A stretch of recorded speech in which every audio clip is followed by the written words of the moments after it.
Olá, sejam bem-vindos ao especial Flip 2018, realizado pela TV Brasil, aqui em Paraty, cidade onde está acontecendo a Flip que homenageia Hilda Hilst. E conosco nesse programa a gente recebe dois autores do que nós podemos chamar a nova geração de escritores brasileiros. Conosco, Lívia Natália. Tudo bom, Lívia? Tudo bem. E também Gustavo Pacheco. Tudo bom, Gustavo? Tudo bem. É um prazer vocês estarem aqui com a gente, principalmente para falar de literatura. E a Lívia, ela é uma autora que recentemente ela ganhou. A Lívia é doutora em teorias e crítica da literatura e da cultura pela Universidade Federal da Bahia, onde ela também leciona nessa mesma universidade. Ela é autora de 6 livros, sendo que o último deles, né, Dia Bonito para Chover, ganhou o prêmio da APCA, que é a Associação Paulista de Críticos de Arte. E, além da Lívia, eu disse também, a gente recebe aqui conosco o Gustavo Pacheco, que é doutor em antropologia pela Universidade Federal do Rio de Janeiro e tradutor literário. Diplomata de carreira, trabalhou nas embaixadas do Brasil, em Buenos Aires e na Cidade do México, publicou contos e agora tem se destacado com o seu livro Alguns Humanos. E vamos falar da Flip, principalmente ali em primeiro lugar. Eu queria saber a opinião de vocês sobre a grande homenageada dessa festa, que é Hilda Hilst. Lívia Natália.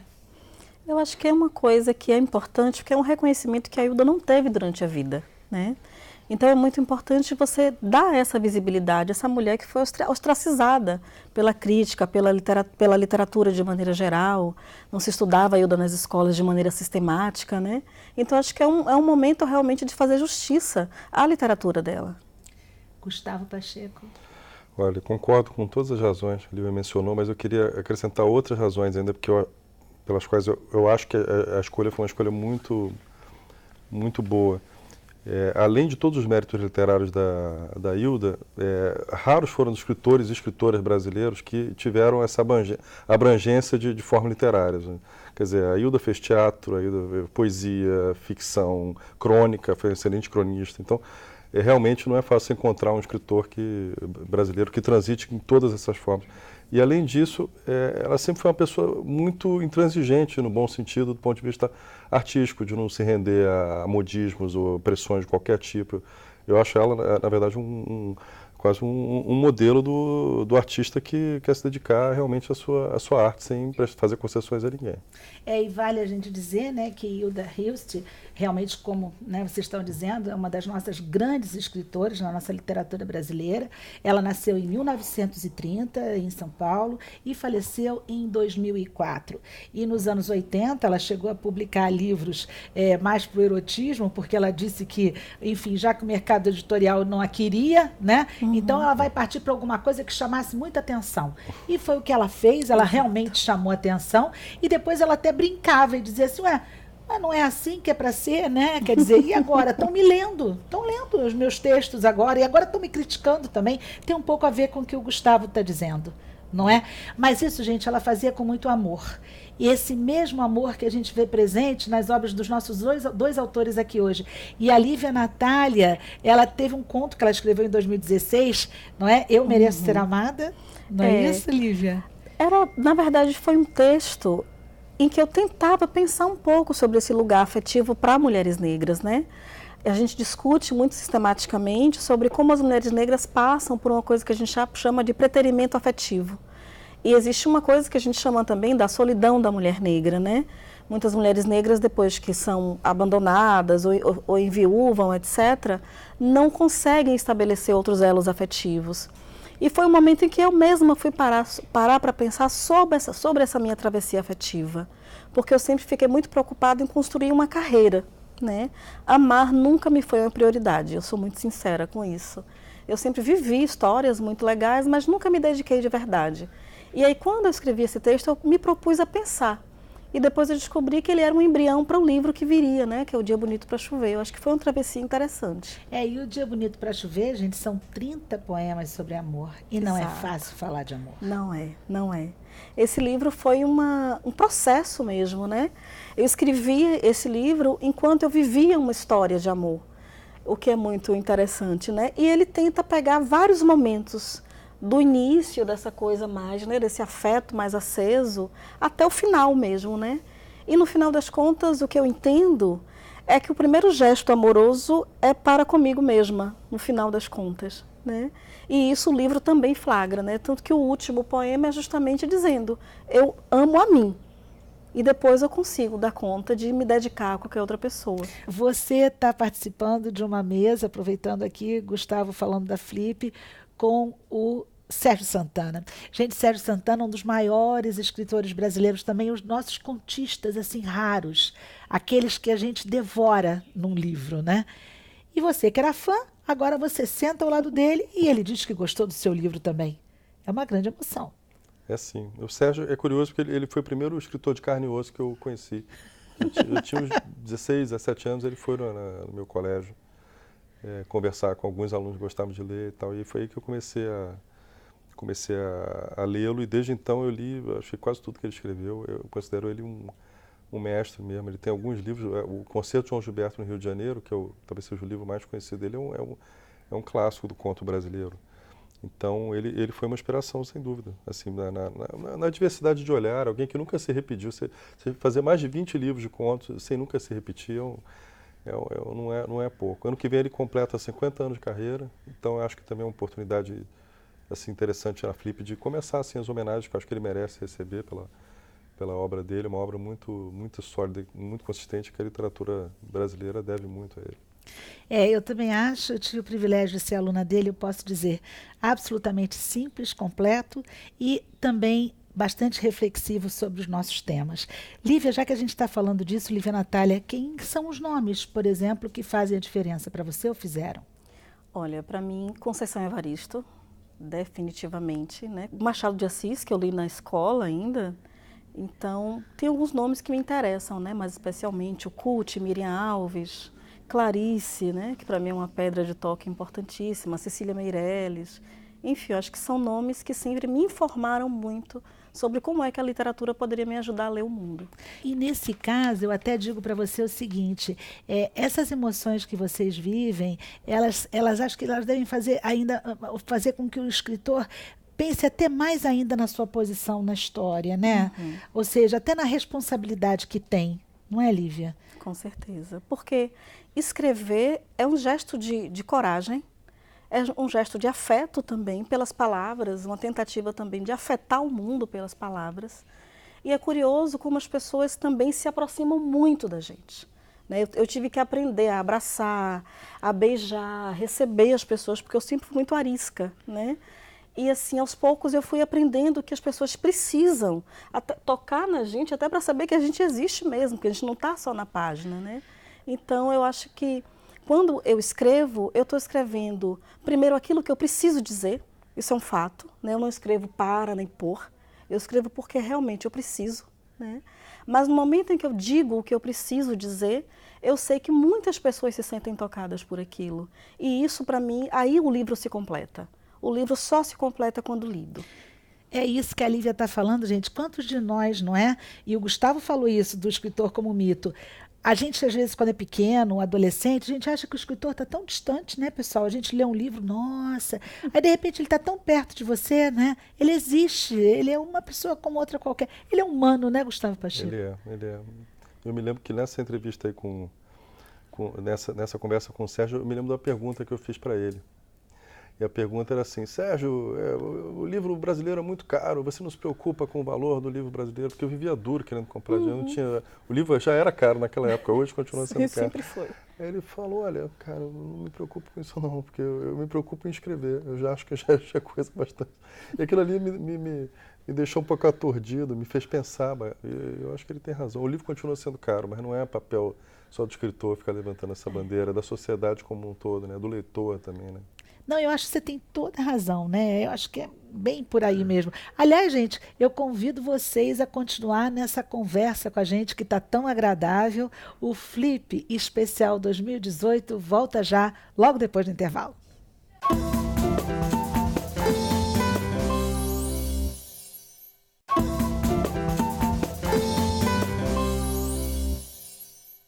Estamos de volta com o especial Flip 2018, direto de Paraty, a Festa Literária Internacional de Paraty, que este ano homenageia a Hilda Hilst. E aqui com a gente, nós já conversávamos com Lívia Natália e também com Gustavo Pacheco. Falamos dos livros deles e agora a gente continua falando mais um pouquinho. Vou usar umas frases da Hilda Hilst. Vamos usar?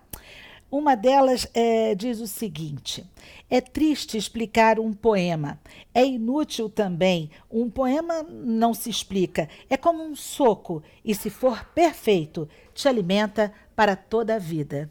Com a palavra, poeta Lívia Natália. Eu acho que tem toda a verdade isso que a Hilda fala, porque não adianta. Primeiro que eu tenho um trauma muito grande de algumas coisas que têm circulado hoje em dia que são vendidas como poesia, né? Não são para mim. Eu chamo de Prozac poesia, sabe? São aquelas coisas assim, 3 versinhos e a pessoa resolve a vida da pessoa. É poesia de autoajuda, né? Eu acho que é muito complicado isso, porque um poema, qualquer livro meu, eu não demoro menos de 3 ou 4 anos escrevendo, né? Então, o poema realmente é um gesto de trabalho com a palavra. O meu processo criativo ele é muito longo. Então, eu acho que a gente sempre está procurando a palavra que melhor se encaixe, que melhor, de alguma maneira, dialogue, e nunca está perfeito, né? A gente manda o livro para rodar porque o editor fica com a faca no nosso pescoço, dizendo, manda, manda, manda. Mas o livro nunca está terminado. E quando ele chega para quem lê, você só tem uma chance. A prosa, eu não sei se o Gustavo vai concordar comigo, mas a prosa você tem mais espaço para você perder o leitor e reconquistá-lo. Talvez não tanto no conto, mas no romance sim. O poema não. O poema você tem uma chance de alcançar o seu leitor, a sua leitora e se retirar. E se você consegue fazer isso, vai acontecer o que às vezes tem acontecido comigo, de pessoas gravarem pedaços do poema e colocar nas redes sociais, fazerem cartõezinhos com trechos do poema, ou com o poema inteiro, pessoas que se adornam mesmo do poema. Às vezes eu fico até um pouco enciumada, mas eu acho muito bonito isso, né? Porque é isso, a poesia é uma chance só. Ou você alcança, ou você não vai alcançar nunca mais. E nesse meio em que a gente tem tanta superficialidade de interpretação, né? As pessoas às vezes são tão preguiçosas para mergulhar, porque a poesia é mergulho também. Você tem que estar disponível para aquilo. Você não vai conseguir ler um livro de poesia, ou qualquer literatura, mas poesia ainda mais grave, vendo a televisão, pensando nas contas a pagar. Você tem que também se entregar para que você possa entrar no livro, né? Como diz Drummond, penetra surdamente nas palavras, né? Gustavo Pacheco, você que está ouvindo a Lívia falar, principalmente sobre essa questão de relação de tempo. Gustavo, a gente levou o quê? 7 anos para escrever esse livro? A verdade, se for contar desde a ideia inicial até a forma final, mais tempo, porque tem algumas obsessões que ficam lá na cabeça há anos até. A gente acha que escrever qualquer coisa, um poema, um conto, é o tempo que você conta ali sentado com a bunda. Não, às vezes o poema, ou o conto, ou o romance está sendo escrito na sua cabeça há muitos anos, e é o meu caso. Tem alguns contos aqui que, entre a primeira ideia, a primeira obsessão lá atrás e o conto final, tem quase 20 anos. Então, eu conto 7 anos porque foi quando eu comecei, de fato, a tentar botar no papel essas obsessões. Mas até assim, para os nossos espectadores entenderem, ou os leitores, como é que é o processo de criação de uma coisa dessa? Você deixa quietinho ali no computador e volta, ou alguma coisa te desperta, e aí você volta naquele conto para terminar, e aí depois você relê de novo, não tá bom, volta?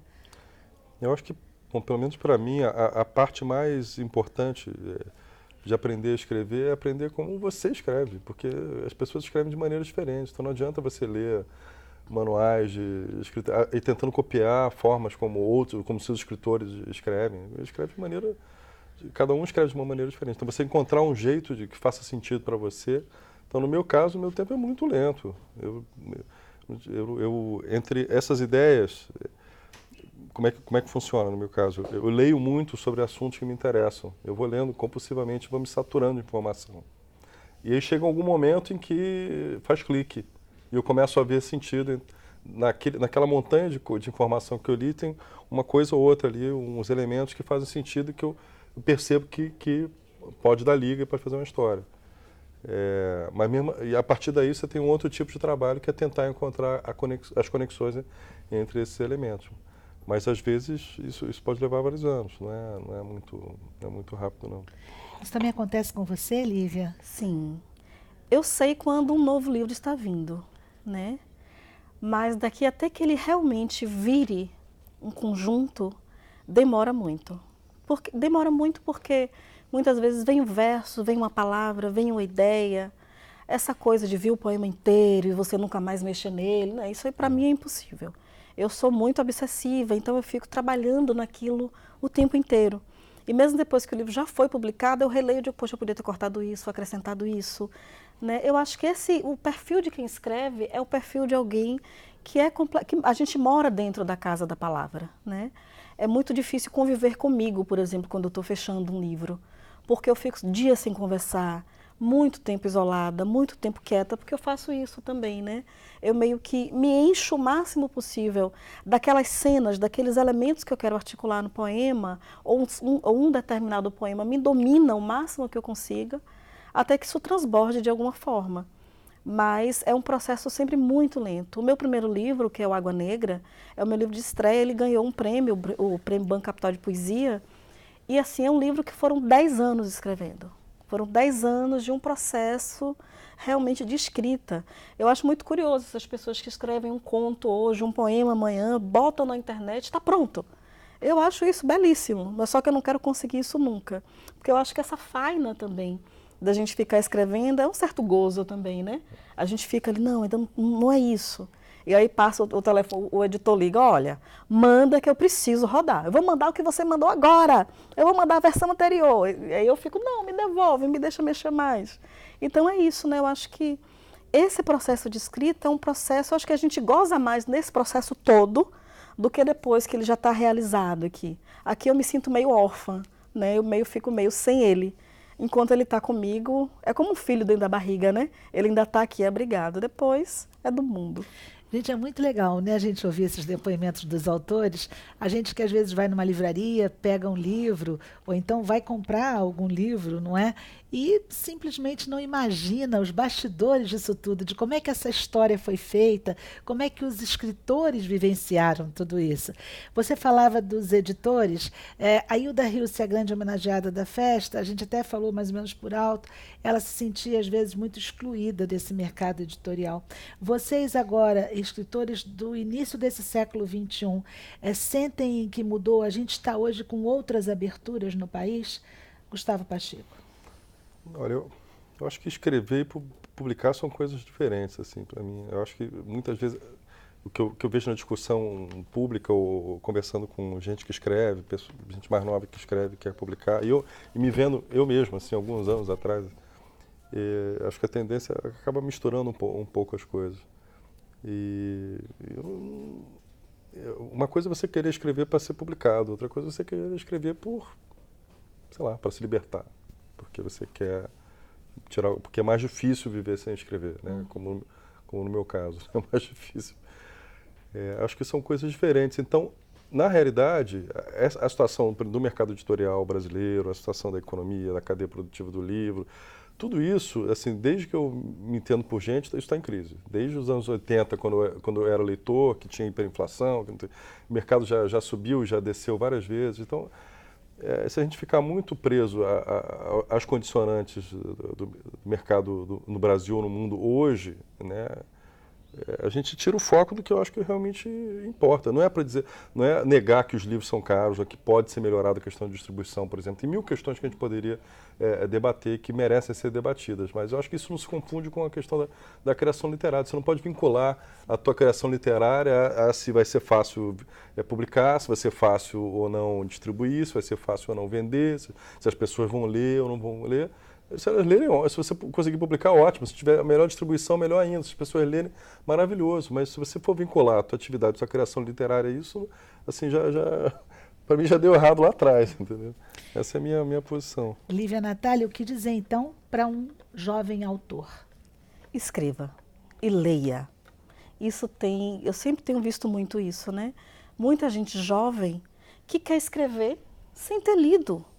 Isso não existe. Autodidata em literatura, desculpem, é muito raro, é muito difícil. O interessante é que você consiga ler, e eu sempre digo, leia obsessivamente. Eu sou uma leitora compulsiva mesmo, eu leio 2, 3 livros ao mesmo tempo e não os confundo, né? Os personagens me perseguem, eu os amo, os odeio. Mas muita gente escreve um poema hoje, escreve um conto, escreve um texto e acha que é aquilo mesmo. E acha que basta escrever, que já está pronto, que já pode pôr na rua. Não. A literatura é alguma coisa que é muito delicada. E não dá para você ser um escritor arrogante. Principalmente quanto mais jovem você for, arrogância é feia em qualquer lugar. Mas quanto mais jovem, pior. Porque a arrogância aqui é uma arrogância sem base nenhuma. Então, eu acho que para que qualquer escritor jovem ou escritora jovem, para poder fazer um caminho, seja publicado ou não, publique num blog, publique numa rede social qualquer, publique por um editor independente, etc, etc. Mas é preciso ser um bom leitor, uma boa leitora. Eu não consigo reconhecer, eu não conheço nenhuma escritora ou escritor competente que não tenha sido um leitor obsessivo. E leitor obsessivo de si mesmo, né? Eu acho que quando eu escrevo, quando eu estou no processo de construção do livro, a minha vaidade vai para a sola do pé. Eu sempre acho que não está bom o suficiente. Enquanto eu estiver acreditando que não está suficientemente bom, eu consigo escrever alguma coisa que funcione. Porque se isso, de alguma maneira, vira, eu sou uma escritora porreta, eu já me perdi de algum lugar. Eu acho que é essa dica que eu daria para os mais jovens que estejam começando a escrever. Você passou por essa fase também, Gustavo? Você sente também, ou seja, que a leitura ela é primordial e que venham mais leitores e escritores, mas os dois juntos? Essa é uma das poucas certezas que eu tenho na vida. Tem a Zadie Smith, que é uma escritora inglesa que eu gosto muito. Uma vez perguntaram, deu uma dica para os jovens escritores. A primeira dica que ela deu foi, quando você for criança, leia muito, obsessivamente, mais do que... E eu me reconheço muito nisso, que eu era menino, eu lia obsessivamente desde menino. E eu acho que, na verdade, eu vejo isso com alguma frequência também, muitas vezes as pessoas escrevem como uma consequência natural da atividade delas de leitores. Você escreve porque você quer escrever os livros que você quer ler, você escreve porque aquilo ali, você fica tão saturado daquilo ali que alguma hora aquilo ali precisa ser digerido e voltar para fora, né? O Jorge Luiz Borges, só para também dizer assim, eu não sei se eu sou um bom escritor, mas com certeza sou um excelente leitor. Pois é, gente. E aqui na Flip a gente vai encontrar excelentes escritores, excelentes leitores, ou seja, uma festa em que as ruas ficam cheias de pessoas, livros. A gente aqui pode dizer que respira arte. Qual a importância de uma festa dessa, gente, por exemplo, para o nosso Brasil? Gustavo Pacheco. Olha, Paraty, eu acho que durante a Flip é uma espécie de microcosmo do que poderia ser o Brasil se a gente investisse pesadamente em leitura, literatura o ano inteiro. Quer dizer, eu não estou falando só do evento, eu estou falando de tudo aquilo que o evento gera ao longo do ano, né? Tudo aquilo que ele... Desde uma biblioteca bacana funcionando, como eu vi aqui, a poucos metros daqui, até o clube de leitura, até as atividades de leitura com as crianças, até todas as atividades com a Flipinha, toda a programação paralela, e você perceber como a dinâmica da cidade se acostumou à festa, que já está há 16 edições, você fica imaginando o que aconteceria se a gente pegasse uma pequena fração de todo esse auê, essa movimentação, e espalhasse o resto do Brasil, porque literatura é isso, literatura não é só uma atividade individual, né? Não é só ficar preso em casa, né, lendo, é isso também, mas é você ir para a livraria, é você ir para a biblioteca, é você conhecer escritores, é você abrir o jornal e você ler uma resenha, entendeu? É você ligar a televisão e você ver um programa como esse. Tudo isso é literatura. E essas peças são um sistema, quer dizer, uma alimenta a outra. E aqui a gente vê como em poucos lugares do Brasil a gente vê essas pecinhas, uma alimentando e aumentando o valor da outra. Então... Lívia Natália, para a gente encerrar, o que você acha? Eu acho que é muito forte isso, porque você tem uma cidade completamente mergulhada na literatura, né? E aí você tem outras festas literárias se espalhando pelo país inteiro. Lá na Bahia nós temos agora duas, que é a Flipelô, que acontece ali naquele microcosmos do Pelourinho, e a Flica, que é em Cachoeira. Então, a gente sabe que quando a gente mergulha dessa maneira vigorosa, até as pessoas que são da cidade, que não necessariamente estão diretamente envolvidas na programação, você tem, nem que sejam pequenos lapsos ali, que fazem com que essas pessoas interajam mais fortemente com a literatura. A gente pensar em ver os autores, as autoras caminhando, né? Você poder tomar um café com a pessoa. Eu acho que é isso, a gente precisa. Eu fiquei pensando que seria tipo uma república ideal sem Platão, né? Uma república ideal para o livro. Eu acho que é isso, né? É extremamente democrático, porque você consegue circular de uma maneira muito fluida entre essas casas todas, né? Eu acho que, assim, é um mundo que eu gostaria de viver. Se a gente tivesse mais livros e mais leitores. Gente, pois olha, eu gostaria muito de viver sempre essas emoções que a gente viveu hoje, ouvindo esses dois autores, não é não? Lívia Natália, obrigada pela sua presença aqui no Flip 2018 especial. Gustavo Pacheco também, muito obrigada, não é? E obrigada a vocês que ficaram com a gente. Eu vou terminar com uma frase da Hilda Hilst, que eu acho que pode meio que resumir isso tudo que a gente viveu aqui. Ela diz o seguinte: há sonhos que devem ser ressonhados, projetos que não podem ser esquecidos. Gente, que venham mais festas literárias como essa no nosso Brasil, mais leitores, escritores e bons ouvintes também da nossa literatura. Obrigada.